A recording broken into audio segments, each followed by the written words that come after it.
Welcome to another episode of Sports Card Madness, the podcast that focuses on sports cards, collectibles, the hobby, and everything in between. On today's episode, we are getting you ready for fantasy football season with our guest Dave Richard from CBS's Fantasy Football Today. Dave has been helping people win their fantasy football leagues for over 2 decades, and today he's here to help out all of us. We talk sleepers, busts, breakouts, and even rookies you should be watching. For those that collect, you'll learn who you should be buying, and for those that just play fantasy sports, well, you'll learn just how valuable your knowledge can be. Also, we found out that Dave is more connected to the hobby than we thought. Thanks, everyone, for joining us, and let's dive in. Welcome, everybody, to another edition of Sports Card Madness. We are with Nick, and we have a very special guest today. We have on the show, we've moved some schedules around because we know that this is fantasy football season, and we know that you're all drafting very soon. If you haven't done it already, you're doing it over the next couple days. So we actually have on the show today Dave Richard from CBS's Fantasy Football Today. His accolades are amazing. We can get into all of that later on, but Dave, thanks so much for joining us. Happy to have you. Is this where I go to complain about PSA and how inconsistent their grades are? Oh boy. Well, let's get into that. Yeah, we could definitely vent about that. We're going to unpack sure. that one. Yeah, we're definitely going there. Okay, great. I'm in the right place. We're definitely going to. I love it. Nick, LZ, it's awesome to be with you two. I've been collecting cards. I remember opening packs of 1984 Topps. Ooh. That's pretty much how far back I go. I have fond memories of my dad bringing home a box of 1989 Fleer because he wanted to get a Bill Ripken card with you know what on the bottom of the bat. And in our last pack of the box, got our Billy Ripken, and I still have that card to this day. And Jackpot. no PSA, I'm not going to let you grade it because you're going to give it a 5. So forget it, PSA. Well, yeah. Dave, I mean, maybe we can give you some tips on how to get some better grades on that PSA because we'll get into that. So yeah, let's definitely get into that for sure. I would love that. Yeah. Great card though. The audience can Google that and find out for themselves what's on the card. I think they already know, unless they're like 15 years old. They already know exactly what the card is. Yes, they do. Well, Dave, thanks so much for jumping on, right? You know, just going over kind of your background, right? I mean, you're killing it at CBS, right? You've been doing it. I looked it up. It's almost been like 2 decades of you doing fantasy sports, whether it's writing, podcasting, you do a lot on social media, YouTube. You even have a TV show, which I tuned into earlier today. So, you know, I know your time's valuable. Thanks for coming on. I'd love it if we can just start there. Like, tell us what you're doing. Tell us what's going on at CBS. We'd love to kind of hear a bit about, you know, your podcast and everything going on there, if you could.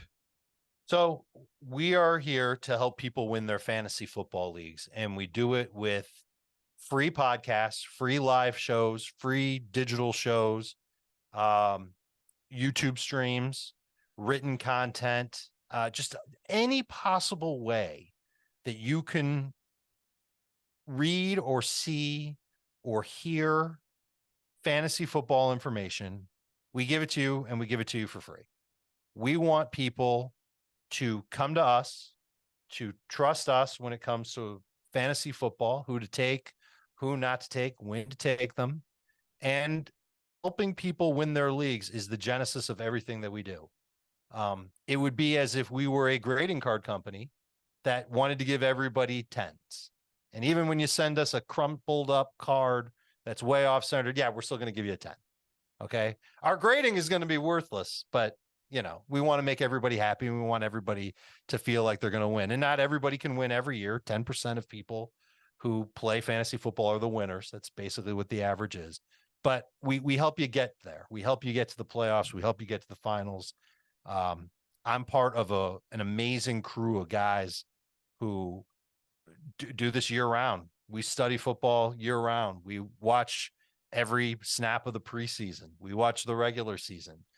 We crunch numbers. We've got a data company backing us up. We've got research teams, and we've got men and women who work for CBS Sports who also help us and share their information with us. So we do everything we can.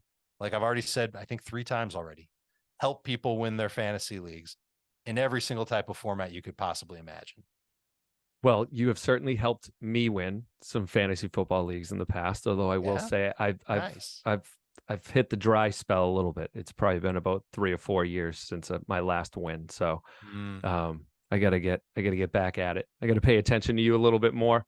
But later on, I definitely want you to help out Nick, and we'll get into it. But hopefully, you'll be able to help Nick this year win his fantasy league. So, And Nick's back in it for the first time in 10 years. Yeah, I've been doing NBA fantasy, but haven't done NFL. I figured why not? Well, it's not even close to the same thing, but we'll help you. We'll help you get there. Awesome. Well, we've got to find you the Giannis of fantasy football. Ooh. Yeah, exactly. Might be Bijan Robinson. Ooh. All right. Yes, I want to get into Bijan later on, definitely, because that was one of the things I wanted to ask you about. No, that was really interesting. You just kind of talking about the support staff that you and your team have behind you, right? With even the analytics team, and I really appreciate, and I'm sure the audience does, what your team does, how all of this is free. I think it's amazing. There are some competitors in the space that also probably do some similar things that you guys do, but what sets you apart, do you think, compared to the other bigger players in the space? I think everybody wants to help people win their fantasy leagues. What sets us apart? Well, we've been together as a group. One of my colleagues is Jamie Eisenberg. He's been working for CBS since 2006. So I guess this is year 17 or 18 that we're going to be working together. Our podcast host, his name is Adam Azer. He's been with us, I think, since 2008. Heath Cummings is another guy who works with us. He's been with us close to a decade. We all get along, and we are friends, and we've got that camaraderie and chemistry that I think makes our shows entertaining. You don't want to listen to something that's boring and it's a regurgitation of stats, and it's Trevor Lawrence's numbers last year were 4,113 pass yards and 25 touchdowns, and he averaged, like, you're bored already. You're trying to fast forward. Mm-hmm. Okay. We try and keep it fun. We know it's fantasy football that we're talking about. We're not, stock investors or home flippers or card flippers, for that matter. That's investing too. So we keep it fun. We keep it light. We know that everybody wants to win. We give you guys options on how to do it and the different ways you could go about it. And we're all passionate about it. Like I've always been very passionate about helping people, almost no matter what, but certainly in fantasy. And we also like being there for people. People will reach out. We answer a ton of questions on our podcasts. We get tweets or X posts, whatever we're supposed to call them now. We get a lot of those. We answer a lot of those. I give out my email address. People can email directly. Happy to help them with their fantasy teams. That accessibility, I think, sets us apart. I don't think that you see other fantasy football analysts with other companies doing nearly as much as far as answering people's questions directly as we do. And it's been a firm belief of mine since I started writing professionally 2 decades ago. You've got to make your audience one person at a time.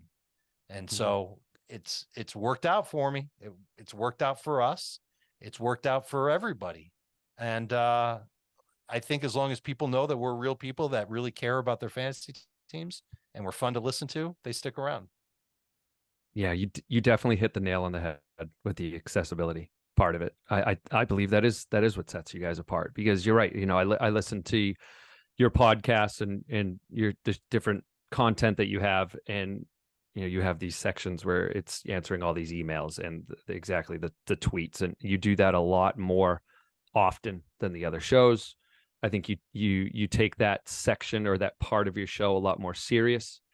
Yes. I've also witnessed, you guys do a great job of like reaching out to your audience too. Like you have different leagues that you'll involve them in and different drafts you'll involve them in. So, yeah, and with the whole piece around, I couldn't help but think of this with the whole piece around you talking about like the tenure that you guys have had, right? The chemistry, you've been working together for so long. I almost equate you guys to, you have the NCAA basketball tournament coming up and you're trying to figure out which team's going to win. And you look for that veteran college team that has like 8 seniors on the team. And you're like, oh man, I'm definitely picking them because they've been together for a long time and they know how to play together. So yeah, you're right. You're telling everybody my secret on how I do in my brackets. That longevity matters. Nice. Yeah, it does matter.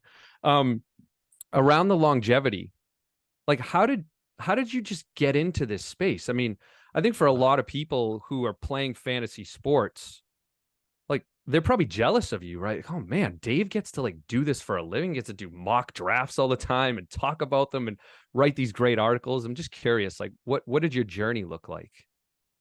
Oh man, how much time do we have for this? As much as you'll give us. I could give you the really fast version, or I could give you the slow, painstaking version. I started playing fantasy when I was in 1997. I was 20, 21, and I sucked. I was terrible. I didn't really care. I didn't study. I just showed up at my drafts and took players whose names I knew. Never for like 3 years, didn't even finish above 500. So I was the mark in my fantasy league. And the year was 2000. And I said to myself, I really want to get good at this. And so I spent the entire offseason charting every single NFL move, deciding, okay, does this move mean something? If it does, who does it affect? Who does it affect on another team? Like when a free agent signs or when there's a trade. And I just simply paying attention to the news of the National Football League year round, and especially around the draft, gave me an edge, and it certainly gave me confidence when it came to drafting the following year. And sure enough, I won the league. And I said to myself, okay, well, now I figured out how to do this. All I have to do is just pay attention and I'll be okay. And I'll be able to be competitive in fantasy football. Around the same time, I started working at CBS Sports back when it was called Sportsline. And we still have we have a division of Sportsline now that's about betting and sports gaming. And it's just it's the same name, but a different thing. And I quickly became the fantasy football guy in the office. People ask questions about their fantasy league. I was prepared to answer them. You want to join our league, Dave? Sure. Won the league back-to-back years. So like now here I'm ahead of the curve on this, fantasy sports thing. And around 2001, this is something. The National Football League wasn't sure if the internet was going to be a thing. So CBS paid for the right to produce the National Football League's website for them. And I ended up getting the football education of a lifetime from Gil Brandt, who was the architect of the early Dallas Cowboys team before Jerry Jones bought the team, from Pat Kerwin, who was an executive with first the Bucks and then some other teams and then the Jets. Now you hear him on satellite radio all the time. Marv Levy, who led the Buffalo Bills to 4 straight Super Bowls. I was effectively Gil and Marv's ghostwriter for 3 years. And I talked to Gil every day, Marv every week, and Pat, a couple times a week. And I got the most incredible base of knowledge, what to look for in players, how to separate the great players from the good players from the average players, why the average players matter, and why they can still help teams win. Grateful for that experience. And while I was working on NFL.com with those guys, the NFL reached out to CBS and said, hey, does anybody on your staff know anything about this fantasy football stuff? And they said, yeah, Dave does. And in 2003, I was the NFL's first fantasy writer. Had a column every week, did a chat on Sundays. Again, accessibility, being there for people to answer their questions. Been doing this for a while. And a couple of years later, CBS said, Dave, you've been doing a great job for the NFL. We want you to do it for us. They made me a great offer. And I moved desks in the same building because I was a CBS employee, just assigned to the NFL's website. And I became a full-time fantasy football writer for CBS in 2005. And I've had the same job title ever since, but man, has the job changed.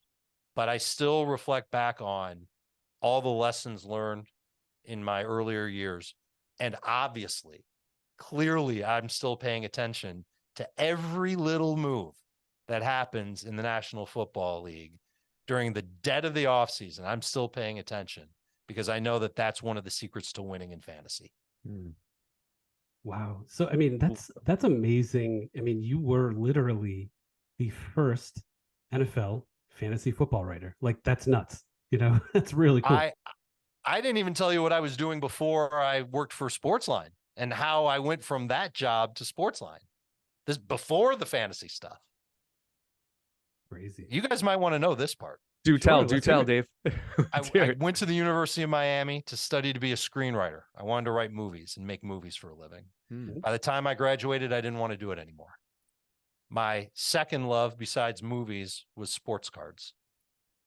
I opened an online sports memorabilia business and sold cards and autographs and everything else that you can imagine online. Did a great job of buying up stuff in the Chicagoland area and then turning it around and selling it for significant profit online. One of the best stories from the time is the Kerry Wood threw a very infamous 20K strikeout game for the Chicago Cubs while he was a rookie. The day before, I called his agent and asked if Kerry Wood was interested in doing any autograph signings. When he didn't get back to me, I left a message, but as soon as he throws the 20K game, the whole world's banging down his door for his autograph. They called me back and they said, because you asked before the 20K game, we'd like to give you the opportunity. And so Kerry Wood was the first autograph signing that I did with my business way back in the day. And so the business was fun. I didn't put my best effort into it. And eventually I got the opportunity to work for CBS, and it was a good job that they offered me straight out of nothing. And that's what basically kickstarted my life after college and after a year and a half, 2 years of sports memorabilia business. But I've been dealing with cards my whole life, fellas. So that's awesome. We've got stories to share about that. Yes.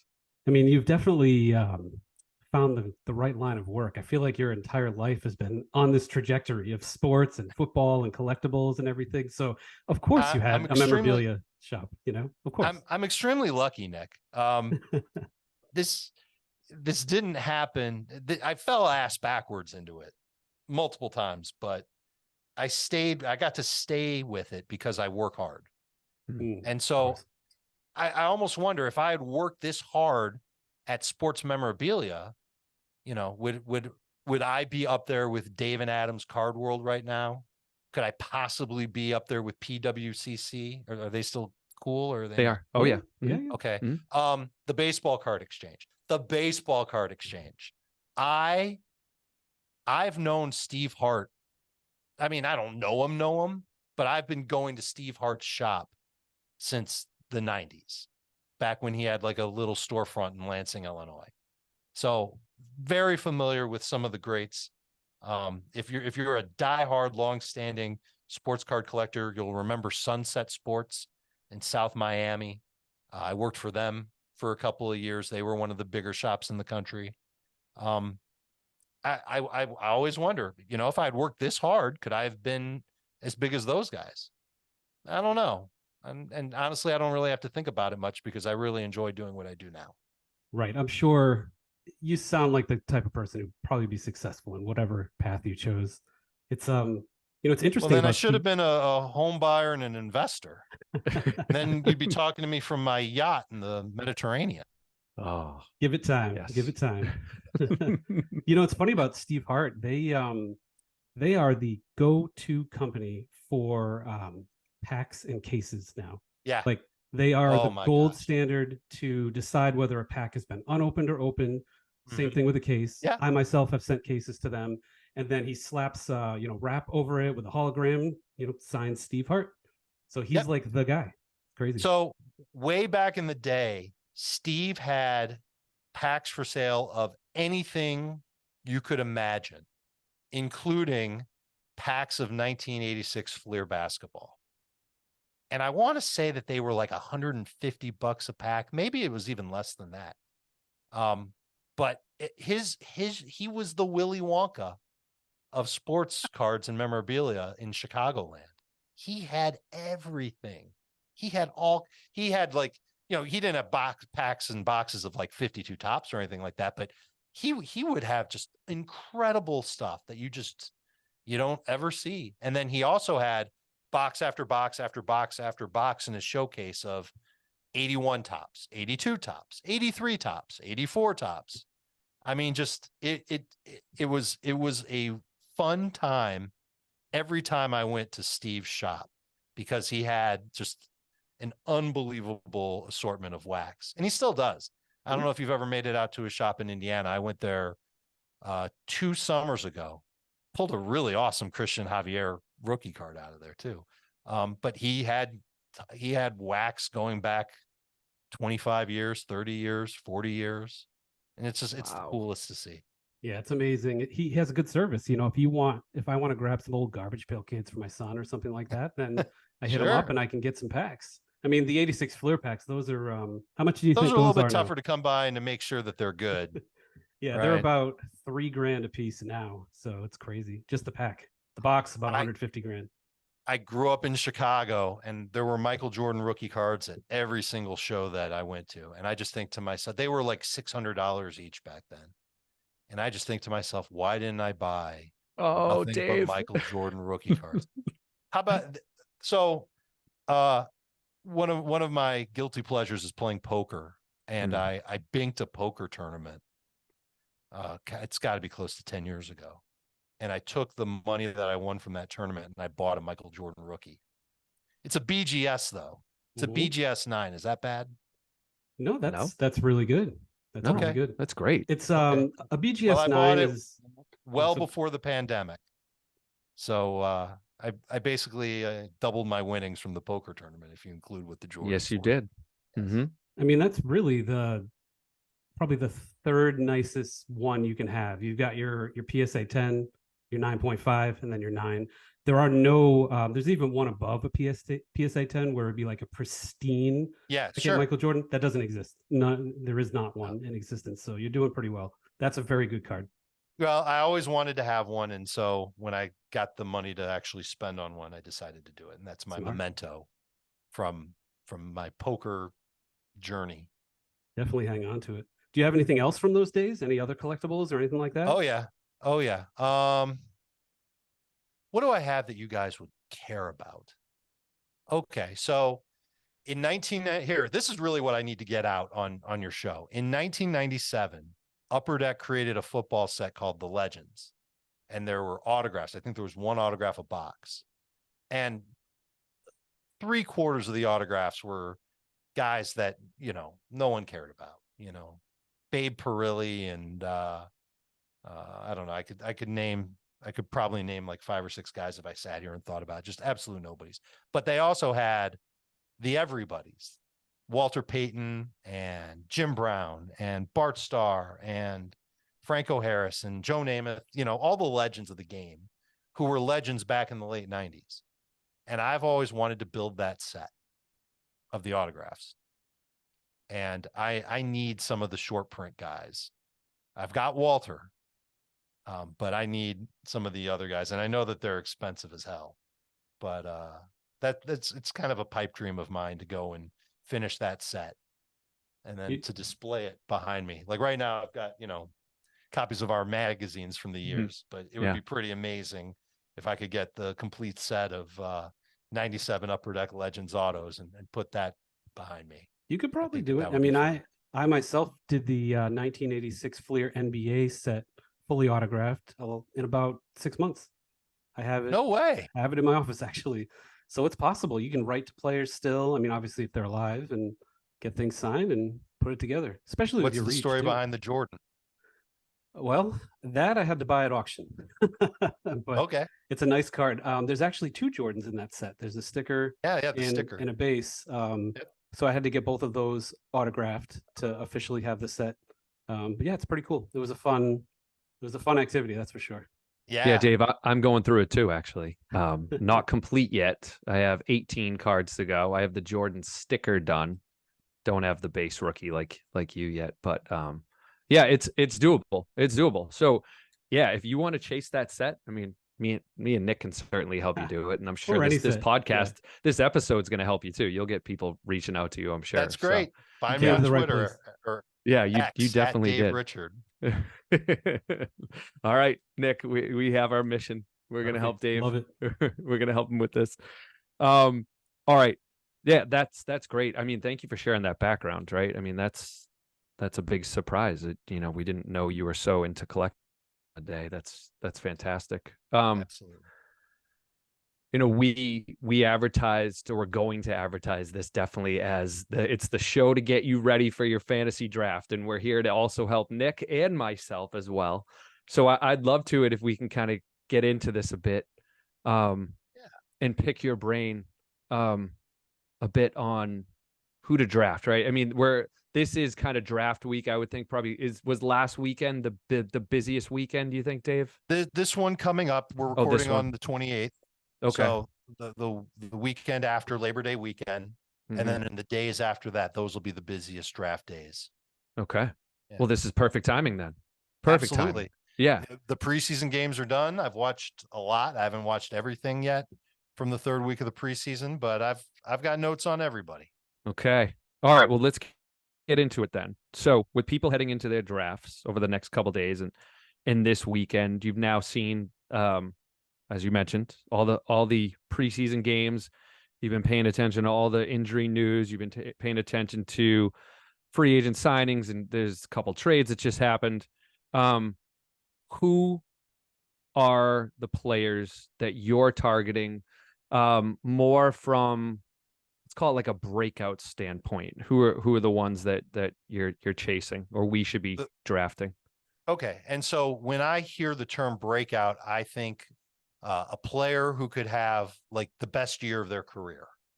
Yes. Okay. So we might say that Jalen Hurts had a breakout year last year. Tony Pollard had a breakout year last year. We Justin Fields, CeeDee Lamb, we could name a bunch, but it doesn't necessarily mean that they can't be better than what they were last year.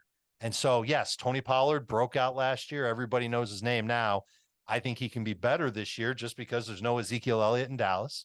Should be the main running back there. Averaged almost 16 PPR points per game with Ezekiel Elliott. What's he going to do when Zeke, who had 19 touches inside the 5 last year, gone in New England now? I think that there's a huge opportunity for Tony Pollard to get close to 20 fantasy points per game. And I don't mind taking him in round one bit. If you get to round 2, I think Garrett Wilson is a breakout candidate. We all saw him make that amazing touchdown grab from Aaron Rodgers in the preseason game against the Giants. That's a sampling of what Garrett Wilson can do. I've been watching him play for several years. He's got amazing hands. He runs great routes. He's got great speed. And now he's got a quarterback who can throw with some accuracy. Case in point, last year, when he was catching passes from Joe Flacco and Mike White and Chris Streveler and Nick Johnson. I just made up that name. He doesn't even exist. Over 17 PPR points per game he averaged. He had some monster games. Now he's got Aaron Rodgers. So it makes sense to me that Garrett Wilson should be viewed as a top 10 type of fantasy wide receiver, a good breakout in round 2. I'm a big fan of Christian Watson of the Green Bay Packers. I actually don't mind his running mate, Romeo Doubs, too. Both those wide receivers. Doubs more of a sleeper than a breakout. You can certainly draft him in the double-digit rounds. Watson's going to be drafted Let's see, what's his ADP, his average draft position on CBS? It's 48th. So end of round 4, beginning of round 5. I see a 5-tool receiver. I think he can run. I think he can cut. I think he can jump. I think he's strong. And I know he's big. And so when you've got all those things going for you, you can end up being an excellent stat producer. That's the name of the game in fantasy. And his quarterback, Jordan Love, literally just finished watching his preseason film before I came on with you guys. He's not perfect. Okay, he's a little late on some of his throws, but I think he's going to end up being good for the Packers. I actually like the Packers a lot this year. Watson's a breakout candidate for me. A couple of other names that I'll give you. If you want, I can touch on them. Some of them are obvious. Trevor Lawrence, kind of obvious in Jacksonville. Rashad White in Tampa. James Cook in Buffalo. George Pickens. I'm a big George Pickens guy in Pittsburgh. Sky Moore in Kansas City. Kyle Pitts in Atlanta. Damian Pierce with the Houston Texans. Really think that he could break out as well. And I think that's my list. Is that enough? That is plenty. That is plenty. Excellent. I appreciate that. I want to go back to a couple of points you were making. So, and actually, I guess both of these guys are related. So you mentioned Rodgers because of Wilson. What are your thoughts on Rodgers this year? I'm not sure if he's going to get enough opportunities to have a big blowout year like he did a couple of years back, those back-to-back MVP years. Listen, he had Devontae Adams for those years, and Devontae was amazing, and the Packers let Aaron pretty much do whatever he wanted. I would say that last year was a down year for a reason for Rodgers. He was playing hurt, and for the first half of the year, his receivers were terrible. Romeo Doubs was there. He was terrible. He looks a lot better now. Christian Watson dropped his very first target in the NFL and ended up missing the first half of the season. If you had listened to our podcast last year, you would have heard me say on multiple weeks, I think Christian Watson's going to end up mattering. You should go pick him up. Mm-hmm. And sure enough, Christian Watson averaged over 17 fantasy points per game to end last season. I think Rodgers, I almost wish that he had another good target besides Garrett Wilson. If he's got Alan Lazard and Mecole Hardman and Randall Cobb, and you kind of laugh at those names. Mm-hmm. I don't think those guys are good enough to look at Rodgers and say, okay, yes, Aaron Rodgers is going to be amazing, and we should race to draft him. I think he's got questions about his upside. But as I look at CBS's average draft position, referencing ADP again, he's going 87th overall. That's round 8. I feel like that's way too early for Aaron Rodgers, because you could wait a little longer. You could get Tua Tagovailoa with Miami, who's got more upside. That's an offense that's going to throw a lot. Dak Prescott in Dallas, I think that's an offense that's going to throw a lot too. And a guy that we've been talking about all month long, the rookie in Indy, Anthony Richardson. That guy's going to run for a lot of yards. How many yards is he going to throw for? That's an open question. But we've seen Jalen Hurts, Justin Fields, Lamar Jackson, Josh Allen. These guys have been awesome for fantasy because of their rushing. Richardson might outrush them all and might have an amazing year on the ground. And stats are the name of the game in fantasy. And so if you're drafting Rodgers, maybe you draft Richardson too, and then you've got both your quarterbacks theoretically have upside, but I would say that Richardson's got plenty of it. You should be able to do well with one of the two. Just what the advice that I give for quarterbacks is just don't reach. Get one at a fair value. If you feel like, okay, this feels like the right time to get a quarterback and you like the guy, go for it. Don't take one in round 1. That's reaching. Get your wide receiver. Running back. Get your top running back. Go with then those guys. If Mahomes is sitting there after those two, which he won't be. Yeah. But if he is. But so to the Rodgers, do you think if you draft Rodgers, you can then follow up with a Richardson? Like from an ADP perspective, does that work or yes, no? It does. Absolutely works. Okay. So Rodgers' ADP was, what did I say, 87th? Mm-hmm. Richardson's is 117th. He's 30 picks later. So you're talking 2-3 rounds later, you can go get Richardson. What's crazy is, and I think this is consensus for everybody at CBS, we would draft Richardson first. We would take him first thinking, that a quarterback like Rodgers could be available later. Like Dak Prescott's going after Aaron Rodgers. I'd rather have Dak. Get somebody who's stable, get a veteran. No one really wants to draft Geno Smith. I promise you, Geno Smith is going to have a pretty good year in Seattle. You compare Richardson with him. So maybe if you have to have Rodgers, if you believe in him, you can get him, and then you could still draft Richardson later. Look, based on ADP, that is a plan that you could make. Yeah, it works. It works, and we're thinking what 1,000+ yards. What are we saying, Dave, for Richardson this year? We are projecting him. So we have multiple sets of projections on CBS. One of them is through Sportsline, which I mentioned earlier. That's the betting and gaming platform that we have. They do projections. They projected Richardson for over 1,000 yards. I mentioned Heath Cummings earlier. Heath does his own set of projections. He's got him going for over 1,000 yards. It's contingent on him playing 17 games. Here's one of the reasons why people aren't excited to draft Richardson. If he goes out this year and he's got a completion rate of 40%, Colts could bench him.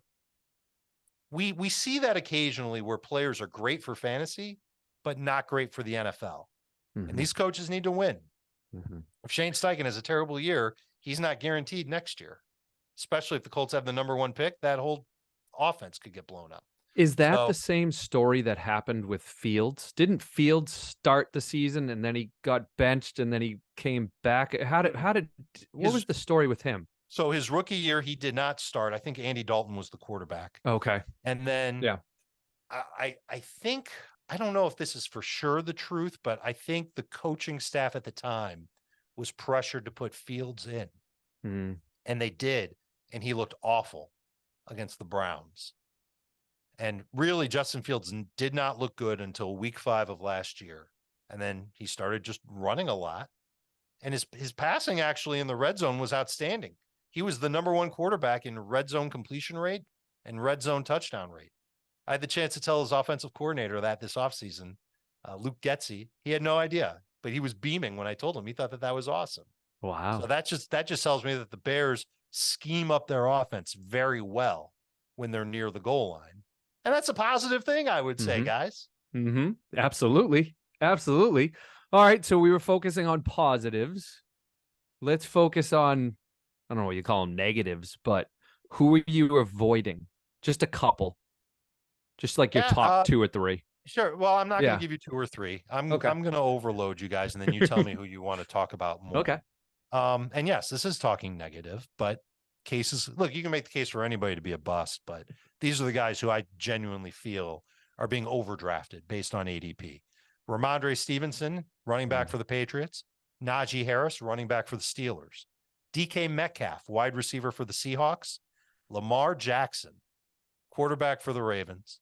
Kenneth Walker, running back for the Seahawks. George Kittle, tight end for the 49ers. Terry McLaurin, wide receiver for the Commanders. I think that one's kind of obvious. We may not need to touch on that one. Darren Waller, tight end for the Giants. Dalvin Cook, running back for the New York Football Jets. And then pretty much anybody else on the Denver Broncos. Anybody else? Pretty much anybody else on the Denver Broncos. Boy. Yeah. So all right, where do you want to start, fellas? All right, I want to start with Stevenson. So I'm a Patriots season ticket holder. Of course. Yes. And I'm actually a Stevenson owner. So I was a little torn when we picked up Zeke, right? I mean, I definitely think the Patriots needed a reliable backup running back, but whether it was Zeke or who else. So talk to me a bit about that. Is it all just because of Zeke? It's going to take some touches away. What's your thoughts on Stevenson? Well, all of these predictions are based on where these players are going in fantasy drafts. And the ADP on Ramondre Stevenson, it's actually gone down since I wrote my article. Maybe people read it and they agree. He's now a late 3 pick. I think he's at best a round 4 pick. So I'm not that far off of what the general public thinks of Ramondre Stevenson. But as a Patriots fan, you would know better than anybody how reliable are Patriots running backs from week to week. Yeah, it's hit or miss. You never know. Okay, so you just don't know. Why would we spend a top 30 or 35 pick on a Patriots running back when we know that 1 week it could be one guy, 1 week it's another guy, 1 week it might be neither guy, Occasionally it's both guys. And sometimes there's a third guy that we don't even think about. Kevin Harris could come out of nowhere. Sure. Ty Montgomery gets healthy by some miracle, and he ends up getting some production in there. But here's a stat that really stood out to me last year, and you can tell me if this is relatable or not. There were 8 games where Damian Harris saw at least 10 touches. Damian Harris was with the Patriots last year. You were probably thrilled to see him go to Buffalo. In those games, Ramondre averaged 12.5 PPR points per game and less than 9 non-PPR points per game. This is a top 30 pick that we're talking about. Okay. No. When you're drafting somebody in round 3, you'll want to hope for more than 12.5 PPR points per game. He averaged 4.6 targets per game. That's pretty good. And he caught 3.9 of them. But that's what you have to count on with Ramondre, is that he continues to be a target hog. And I think this offense is going to be different now. Patriots fans better hope so. Because last year's offense was not good at all.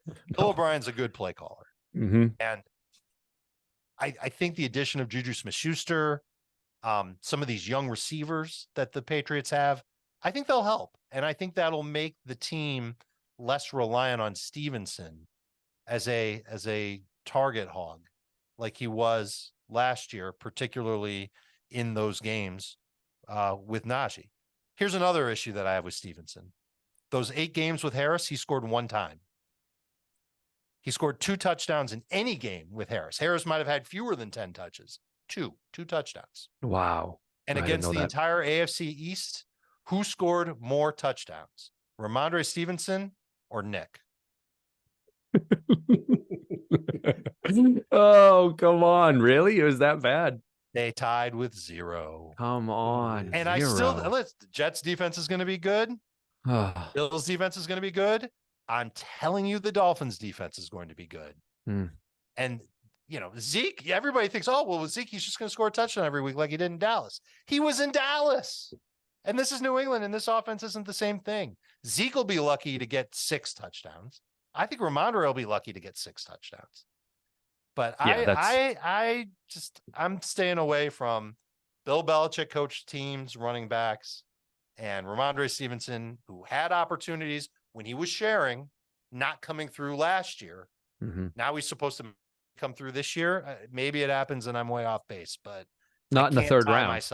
I can't tie myself to him with a top 30 pick. Yep.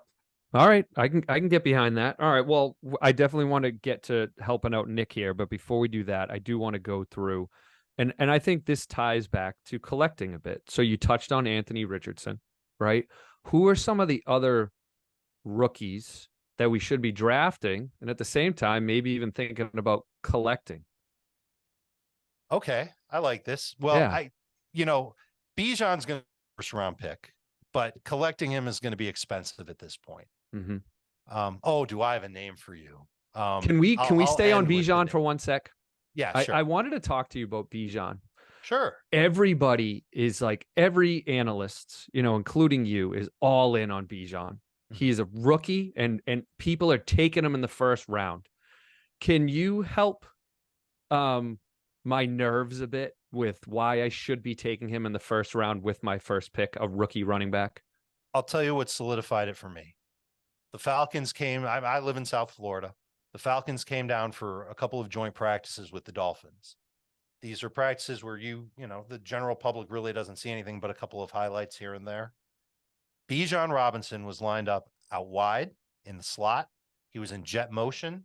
They are not going to use him entirely like a traditional running back. He will probably line up the most as a traditional running back, but you can expect him to line up as a wide receiver. And whether it was a 1-on-1 drill, a 7-on-7 drill, or an 11-on-11 drill, I think he caught every single short red zone target he got for a touchdown. Wow. He can cut. We saw it in the preseason game against Cincinnati. He's a good route runner. He almost had a touchdown catch in that game against Cincinnati. If you remember the game, Drake London made a dazzling sideline grab before the Bengals could challenge it. The Falcons were trying to line up and run a play. They actually snapped the ball, and Bijan got open, and Ritter was going to throw to him, and he would have scored on the play. The Bengals threw the challenge flag, and so the play didn't count. But I saw him up close and personal And I don't know if a lot of fantasy managers can say that they've, or fantasy analysts, I should say, can say that they've watched Bijan Robinson practice. He's the real deal. And I got to talk to him after practice. He's extremely focused on football. He's a high character guy. He understands that he's got rare traits and talents. And he's being asked to do things, a lot of which he did in college, and even some things he couldn't tell me what they were, but some things that he didn't do in college. I think he's going to end up being the absolute focal point of the Atlanta Falcons offense. And that's not really anything surprising, but he's got a shot to be absolutely outstanding as far as collecting stats goes. And that's what fantasy football is all about. You're trying to get people that are going to get, 100 total yards a game, 4 or 5 catches per game, a bunch of touchdowns. I think he's good for double-digit touchdowns. I think he's going to be very, very exciting, very fun to deal with. And then this is just a stat that has almost absolutely nothing to do with Bijan. How have prior top 10 running backs done? Just off the top of the dome, that Saquon Barkley was a top 10 running back. Ezekiel Elliott was a top 10 running back. Okay. Through the last 15 years, there's been 7 running backs picked in the top 10. That's it. Okay. 5 of the last 6 that were drafted, and 2 of them, of the 7, 5 have finished top 10 in PPR points per game as a rookie. 4 of them averaged over 15 PPR points per game as a rookie. 2 of them averaged over 20 PPR points per game as a rookie. I will tell you that one of them was CJ Spiller back in 2010. I would love for you guys to try and guess who the other former top 10 running back who did not average 15 PPR points per game was. Can you take a stab at it? He's someone, if you've played fantasy football, you've absolutely heard of him. You might have even drafted him with your first pick. Top 10 running back. First round pick this year in fantasy. Oh, he's a first round pick? Is it Barkley? He's going to be Barkley? Not Barkley. Oh, Barkley was one of the 20-point guys. Oh, that's right. Where was McCaffrey drafted? McCaffrey was drafted 8th overall. I don't know. Who is it? Is that your answer? Yeah. Good guess. Ah. Christian McCaffrey, as a rookie, averaged 13.3 PPR points per game. He was running back 13. And it was because the Carolina Panthers, in all their wisdom, thought that they could just work him in a little bit as a rookie. I remember that. Jonathan Stewart ended up taking a lot of work away from Christian McCaffrey. Yep. Thank you very much, Jonathan Stewart, for ruining that stat. Anyway, Tyler Algier is not going to do that. Cordero Patterson's not going to do that. Bijan Robinson has a chance to, I don't know, 20. Is he going to be number 1 pick next year in fantasy? If you ask me who the number 1 running back is going to be next year in fantasy, I would say Bijan. Yep. I'm not sure if he'll be up there with Jefferson or Chase, but he's going to be in the mix. Okay. Unless he stinks. But I doubt it. I've seen enough of him to completely believe in him. Yeah. Oh, all right. Well, that's good. So Richardson, Bijan. Hold on. So wait, I never really even gave you any rookies. Yeah. Who else? Who else do you have? I really believe in Jahmyr Gibbs. I think that Jahmyr Gibbs is going to be a productive running back for Detroit, the Detroit Lions. Right? Okay. Yep. Absolutely. There's 4 interesting rookie wide receivers that were taken in round 1. My favorite one for this year is going to be Jordan Addison with the Vikings. I think Zay Flowers could be number 2. Jackson Smith-Njigba number 3. Quentin Johnston number 4. But those guys should be good. And then the tight ends. All of a sudden, there are some interesting tight ends in fantasy that are rookies. Dalton Kincaid in Buffalo. I've watched his preseason film. Looks like he's going to play a lot with Josh Allen. That's a good thing. I think Buffalo drafted him to be kind of like a guy to take away, or rather a guy for Josh Allen to throw to when defenses try and keep the Bills from throwing deep. So they're worried about Diggs getting double teamed and Gabe Davis on the other side. Defenses are going to try and take away the deep ball from Josh Allen, and the Bills are going to say, okay, cool. We're going to throw it down the seam to our 6'6" rookie tight end. And you guys are going to have to deal with that. So I like him. I think he's a pretty good sleeper. The Lions drafted a tight end named Sam Laporta. He's also getting first team work with Detroit. I like him. And then the guy that I would invest in, and I think I'm going to tell you this and then not invest in him myself. I've been impressed with Aiden O'Connell with the Las Vegas Raiders. He was great at Purdue. He's just not a big guy, but he can throw. And the Raiders have Jimmy Garoppolo as their starting quarterback. I don't know how healthy he is. Wouldn't surprise me to see Aiden O'Connell kind of pull a Brock Purdy from last year. And I know you guys know how big time Brock Purdy was in the hobby. Absolutely. He's huge. I think O'Connell could be that next guy. Yeah, I mean, QBs are so important. It's kind of like in basketball, your centers aren't necessarily, they don't do as well. Your Tim Duncans, your Shaqs and stuff, but the flashy point guard, shooting guard, your Anthony Edwards, they pop, right? And it's similar here. So if you get a quarterback that comes out of nowhere, you'll see the prices rise on their cards for sure. All right, let's get to Nick. So Nick, I hope you've been taking notes from Dave, all these sleepers, the rookies. So lay it out for Dave what you're up against. All right, so Dave, just for some background, I've been doing NBA fantasy for a long time. I don't think I've finished worse than second ever, and that's 8 years running, give or take. So I'm pretty good at NBA. Football is another story. I'm obviously a football fan, big Pats fan. I pay attention. I watch ESPN like everybody else. My fraternity brothers suckered me into a paid league this year, and I said, fine. I'm doing a sports card podcast. I need to know my stuff. So I'm in. I can't get out. My draft is the day after Labor Day.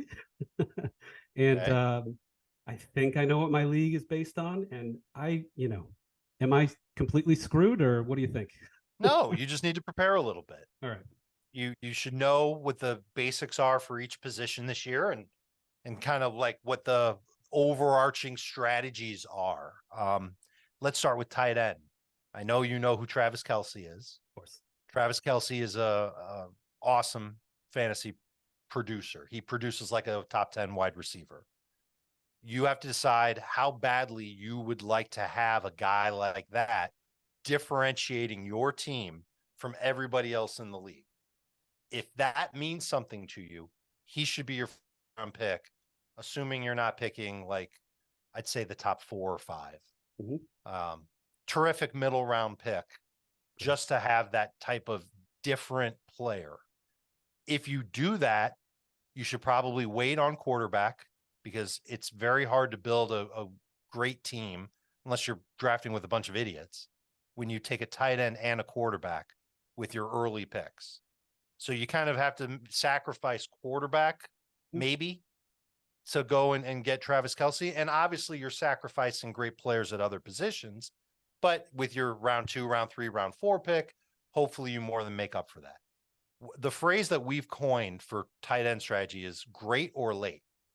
After Kelce, the next best tight end is Mark Andrews. He's good. He's just not as productive as Kelce. After that, there's like TJ Hawkinson and Kyle Pitts and Darren Waller and Kittle. And you heard me say their names on my bust list. I think that they just go too soon in drafts. So I don't take them. I wait until the double-digit rounds to go and get a tight end. And I'm kind of excited about Pat Freiermuth in Pittsburgh. I think he could end up having a pretty good year. I get interested in David Njoku, who I didn't think I'd be that interested in after he broke out last year, but I think he could have another good year. I mentioned Kincaid in Buffalo, Sam Laporta in Detroit. Basically, if you're waiting late to take a tight end, you're not going to necessarily commit to him for the whole year. You're going to draft him and you're going to hope that he's good 2 out of the first 4 weeks of the season, and then you'll reevaluate. Now, if he's a total dud after a couple of weeks, you go to your waiver wire and you say, all right, let's see if I can find another tight end. You can tune into our podcast, Fantasy Football Today. Every Tuesday, we talk about tight ends to pick up off the waiver wire. We'll give you some names to help you out. But if you don't want to deal with that type of work, maybe you're a busy guy, then just go get Kelce or then go get Andrews. I think that's what call I'm it going a to day. So that's the tight end strategy. The quarterback strategy is don't reach for one, get one at a fair value. I do not think that ADP, like the CBS ADP, is necessarily reflective of what good value is. Patrick Mahomes right now is on average 9th off the board. It's too soon. I know he's awesome. Okay. But Josh Allen is awesome too. And you can get him toward the end of round 2. People love Lamar Jackson. You could get him round 3 or round 4. Justin Fields, same thing. Everybody's kind of freaking out on Joe Burrow because he hurt his calf in training camp. Don't even sweat it. He should be back for week 1. Maybe he has one bad game before he really gets back to up to speed. Just don't panic. There's going to be one available who can get you somewhere between 20 to 25 fantasy points per game. 25 might be too high. Let's call it 23. 20 to 23. Dak is one of those guys. Tua, as long as he's healthy, is one of those guys. Anthony Richardson could be one of those guys. And you could draft 2 of them. It's no big deal, especially if you've got a tight end early. You should be good to go. So that's the quarterback strategy, is look for one at a good value. Running back is actually deeper than I thought it would be this year. I found myself sort of waiting on running backs a little bit more often. I do try to get one running back and one wide receiver with each of my first 2 picks, and then go for a best available player in round 3 and round 4. Wouldn't be so bad at all if you had 2 running backs and 2 wide receivers after your first 4 picks in your draft.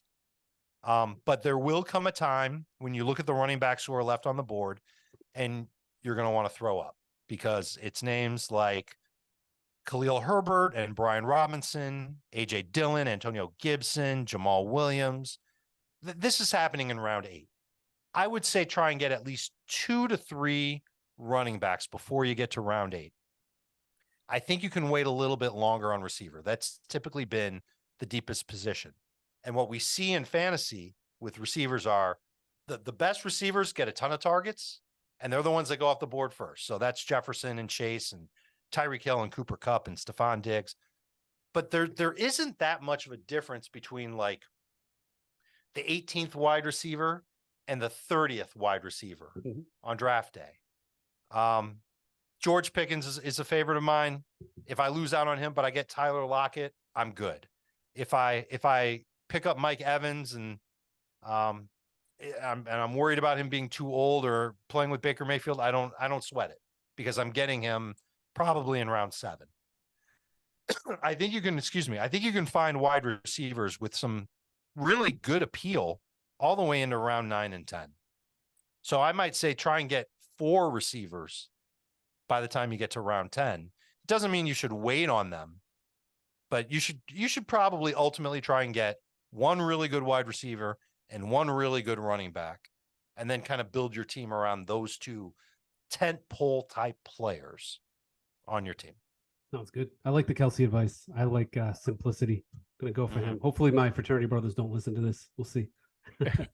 It doesn't matter if they do or don't. The secret's out on Kelsey. Right, He's been a top tight end in fantasy for 5 years. Right. So people set their watch to him, knowing that he can be just an outstanding player. What are his rookie cards going for? Yeah, it's interesting. When you ask what a card goes for, there's so many different cards, right? Like you've got like Panini Flawless, those are like $10,000 cards. There's like one of ones. Then you have like your Select and other cards like that where it's not so much. But I think as an overall player, his legacy is pretty cemented now. So he's, I would consider, a blue chip investment. He's not the flashiest, sexiest, guy in the world. Like you said, he's reliable. You really need to have a little flash to you to do well in the card market. But yes, that is definitely true. But his rookie cards, I think are fine investments right now because he's already done it. I get it. I do happen to have a rookie card of his. I think it would grade it like an 8 though. It's a Panini. It's blue. It's got a refract element to it, so I guess that means it's a prism. Yep. Blue prism. Does that make sense? Yep, does that exist? Yeah. I got one of those. You should get it signed. That's what I'd recommend. That you get it signed and then you send it to get graded. So if you get an 8, that's fine. But if it's an autograph card with an 8, now you're talking. Do you have any autograph connections still from back in the day? Like, do you know anybody, any of your friends, or? I tried to be that guy. Yeah, I wanted to be that guy that people knew for autographs and that stuff, but it turned out to be really hard and really annoying to like chase down guys and wait around for them, or go to a card show and then wait in line. Right. So no, unfortunately, I don't. I know people on the Chiefs, but I don't have the stones to say, hey, if I send you a card, no. I'm a member of the media. I'm trying to, study your team without bias. If I send you a card of Travis Kelce, can you have him autograph it and send it back to me, please? Buy a lunch or something. Can't do that. No, yeah, you don't want to abuse it. Yeah, you want to be above board, because then word gets out. You're just, what about the other teams? Yep. Who have you met just in the past, like in your current role? Have you met any interesting athletes, like any that you've always wanted to meet? Or I'm just curious how often you run into athletes or celebrities or things like that. From time to time, I get to go to events where there's football players and interview them. Back in April, CBS hosted a show called The Catch. It was part of the Sport Fishing Championship. And so Justin Herbert was there. Quinnen Williams was there. DeAndre Hopkins was there. Chris Jones was there. And I got to interview them. But like, I asked them some football questions, but then we also did like people love cutesy stuff on social. So we created a game called Name That Fish, which you can search for on Twitter and watch these guys try and guess which type of fish I'm showing them. It was very silly. That's great. Awesome. We're definitely going to look that up. Definitely. I'm watching that tonight. Yeah. You will laugh. It turns out they're very funny. Oh, that's great. Well, Dave, again, we don't want to keep you too long, because I know that, time is valuable to you, and you said to us, but, we don't want to kind of push this too far, but we do have a couple last questions. One question that we always ask, and I think this kind of dovetails into a little bit of my last question, is we always ask our guests, it's kind of the coffee dinner question. If you could have a coffee or dinner with an athlete, either alive or deceased, who's that athlete for you? Does it have to be an athlete? Could it be a coach? No, it doesn't. No, because Nick asked me our first episode and I didn't give him an athlete. So no, you don't have to. I think I'd love to have a nice long dinner with Bill Belichick, because I think he knows his history of football for sure. But to ask him questions about the game that could help me analyze the game, I think that would be worth, like, I don't know if there's an amount that I could put on that. I absolutely believe that he's a phenomenal coach. So that would probably be the guy that I would say. I think it's a great one. I mean, he's a historian too. I mean, it's like, right. There's that audio clip of somebody asking him, I think it's like the history of the long snapper. And he went into like a half an hour diatribe about the history of the long snapper. So yeah, I think that's a great one. Yeah, especially the chance to sit and talk with him, unfiltered, not having him worry about what he tells me coming back as a soundbite or something like that. An off the record conversation about football and analytics, that would be amazing. I would love that. Yeah. Spot on. Yeah. Spot we would go to the 99 restaurant closest to it for sure and sit in a booth. The 99, get some gold fever wings at the That's 99. exactly right. Yes. Love it.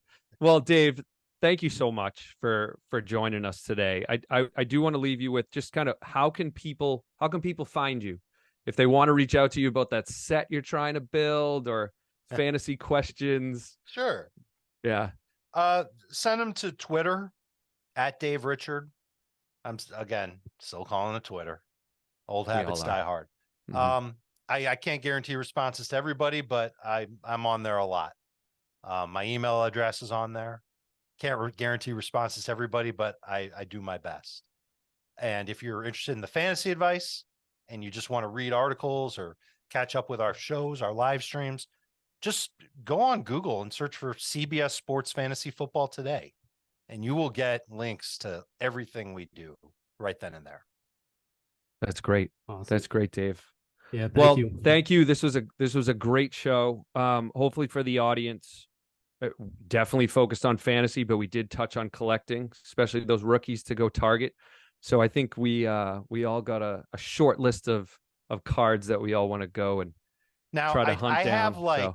I have like 40 Trent Dilfer 1994 SP rookies in varying condition.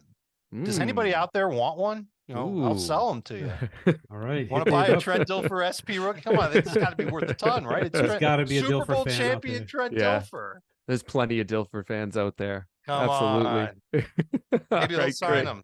Go to Alabama, go to Birmingham and have them signed for you. That's one of the things I used to do back in the day when I was collecting, was trying to find that next big player. Just buy up as many rookie cards as I could of him. I did that with Dilfer. And I still have every Dilfer that I bought. So that didn't work out so well. Why couldn't I have done that with Michael Jordan, for crying out loud? Oh, I know you're in the Chicago area too. Oh, yeah. Would have been nice. Again, it would have been nice on a yacht in the Mediterranean. Oh. All right. Well, Dave, thanks so much. Nick, great show today. Definitely. Thanks, LZ. Right. Thank you, Dave. I will let you know how I do this season. I'll definitely follow up. Please do. I want to find out. Great. If you use our rankings, you should have a fighting chance. Sounds good. Hopefully you'll finish ahead of LZ. No way. All right, LZ. So we just had on, I don't know, the smartest person alive in fantasy football. I was just like blown away by him. Just for the audience, LZ and I thought this would be kind of a cool episode to do because, all of us prospect, all of us invest in cards, and fantasy football is so related. You're trying to find the rookie that's going to pop, a player that's going to have his best season ever. And you want to get behind the curve. And if you run some analytics, it sounds like you can kind of figure some stuff out. So hopefully you enjoyed this. It was kind of fun, but I loved it. I'm still kind of blown away. I'm going to do well in my fantasy league, I think. I don't know. What do you think, LZ? Yeah, you're going to do just fine on your fantasy league with the amount of tips he gave. I thought it was interesting, the Kelsey way of doing it, right? I hadn't even thought of that. But yeah, I mean, he threw that curveball at us too, with the fact that he used to own a sports collecting and memorabilia business back in the day. So that was really interesting, right? He started talking about PSA and some of the cards he was collecting. But Nick, to your point, it's all related, right? All of this, it's like one big ecosystem, right? I'm sure that back in the day when Dave was starting that business about collecting, and he started learning how to get out there and talk to agents, and what I should be looking at is what sort of players I should be going after for autographs. It's all related, right? It's all related to now the research that he does for fantasy sports. Right. So it's great. Yeah, it's symbiotic. They feed each other. I think if somebody does well in fantasy, most likely their cards will do well. Obviously, there's a range of cards, but in general, they should rise. So I think it's pretty useful advice. I was writing down names furiously, thinking like, all right, I need to go grab 20 rookie cards, this player, and just, it actually makes it more fun in a way. You're gambling a bit, right? You're like, oh, cool. All right, I got like 20 cards. I hope he does well. We'll see. Yeah. And I think with you getting back into fantasy football too, right? You're probably going to identify, with the free agent ads that you're going to be doing on a weekly basis, and looking at what's called the waiver wire, which is, who's getting picked up and who's getting dropped. I think you're going to discover other players similar to Aiden O'Connell, which is one of the big ones that he mentioned, right, on his list, including some of those other rookies, more of the obvious ones like Richardson and BJ Robinson. But I think it was great. I think it was very, very interesting for him. And, for all the listeners, Dave's trying to collect that set, right? What was that one that was like the 1997? Was the Upper Deck? Yeah. Yep. Or 97 Upper Yeah, it Deck. was the Upper Deck Legends. So that's hit Dave up for that one. So trying to convince him to get that set signed. So it's pretty cool. I love how he's held on to like a memento from all these years, that Jordan. Sounds like he'll have that for a while. It's pretty cool. Mm-hmm. Yep. It's interesting. It's a lot of it comes back to these Jordan cards. It's the Jordan, it's the mantle. Mickey Mantle and Jordan. I know. It's like these moments in time in the hobby that made things pop, right? And Jordan just he did so much for everything. So crazy. Yeah. But I do hope, again, I hope the audience got something out of this. I know that I definitely did. I'm going to you're going to do a fantasy league. I'm about to draft my team. And in a way, it's going to force you to pay attention to some of these players. And you and I actually had this theory, me and Nick reference a lot, like the Thanksgiving dinners talks that we have as brother-in-law. There was definitely a talk that we had around, hey, we should start getting into all these different fantasy leagues so we can start tracking players better, and it will kind of force us to do it in a way that's a bit fun as opposed to just kind of reading stats all day long. Right. So to all the listeners, I think it's a great idea. Get into a fantasy football league. You still have, let's call it a week by the time you listen to this, kind of before the season really starts to kick off. But it could be a really good bet, especially some of these rookies. Richardson's he's a big one.